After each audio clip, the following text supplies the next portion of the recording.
Hello, friends. I'm East Coast Pete, and this is Mid-Rock Crisis.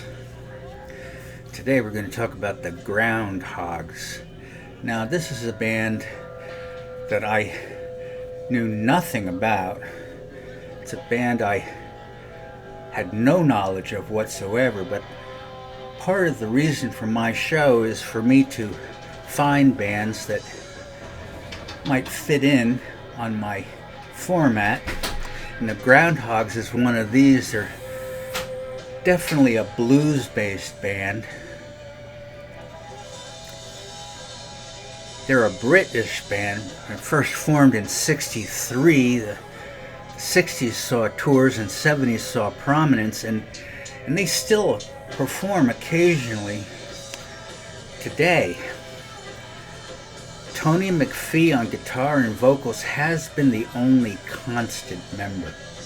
The Groundhogs are a power trio, perhaps the first rock power trio. Cream, Jimi Hendrix Experience, Blue Cheer, Grand Funk, the James Gang, ELP, and the Police were all power trios. But the Groundhogs were formed in the early '60s. These others came later. Oh, don't forget ZZ Top, and of course, Rush. The Groundhogs were originally called the Dollar Bills in London in '62. Pete and John Cruikshank, both born in India, joined Tony McPhee, who was playing lead guitar for an instrumental group called the Schedules.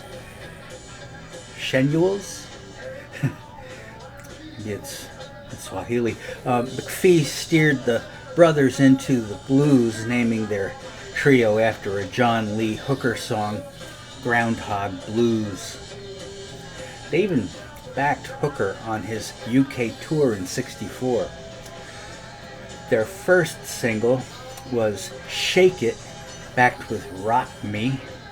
In '65, the first album, Scratching the Surface, on Liberty Records in 1968. A single, Blind, Deaf, and Dumb, or just the initials BDD, flopped in the UK but went to number one in Lebanon. Yeah. What's going on in Lebanon these days? I don't hear much about them in the news no more. It's a good thing. More albums, and a backing of the Rolling Stones tour in 1971. An album of the Hogs set was made into another album, Live at Leeds. Ken Pasternak took over on drums, and the 1974 album Solid was their last to see the charts. McPhee left to tour with Edgar Winter, Alvin Lee, and released an acoustic album, Blues at 10. I don't know if that's the number on the guitar amplifier, if it's up to 10, or if they mean blues at 10 o'clock. If it's o'clock, it's probably at night, I would think, don't you? In 2007, McPhee put together a new lineup with ex-Hawkwind bassist Dave Anderson and Marco Anderson on drums. They toured with Focus and Wishbone Ash. Pretty good show there. I'd like to see that. Here's the albums. '68, Scratching the Surface. '69, Blues Obituary. '70, Thank Christ for the Bomb. This went to number 9 in the UK. Yeah, it's pretty good. '71, Split. In the UK it went to number 5. In '72, Who Will Save the World? Question mark. I can't say because I don't know. Haven't gotten there yet. '72, Hogwash. Kind of a colorful name for a band called the Groundhogs. Hogwash, that means stuff that's not true, isn't it? Oh well.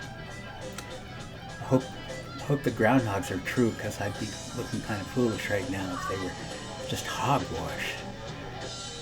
East Coast Pete's spilling hogwash. Can't have it. 74 Solid in the UK went to number 31. And 76 Crosscut Saw. And 76 Black Diamond. And 85 Razor's Edge. And 87 Back Against the Wall. And 98 Hogs in Wolf's Clothing. A little bit of a reach. 99 The Muddy Waters Songbook. Apparently every song on that album was originally recorded by Muddy Waters. Now I'll tell you, I'd like to say another word about the blues.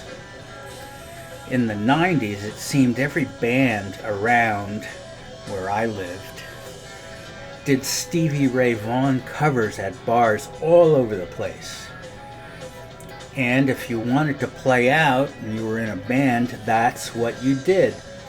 Very few people would give custom to bars without the ones that played original music back then. So that was the choice: make money or play originals. You can imagine. This is for bands that are on the lower rung of the ladder. I'm not saying they weren't skillful. A lot of them were. A lot of skillful bands out there that never make it past the first or second rung. And back in that period of time, that meant Stevie Ray Vaughan. And I had it coming out of my ears. For me, the result was that I can't listen to Stevie Ray Vaughan.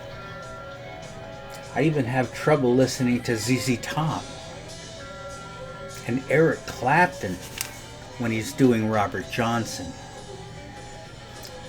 Joe Bonamassa or even Jeff Healey, I overdid it with the blues. But not the Delta blues. That's not what I'm talking about. I can't get enough of the real stuff.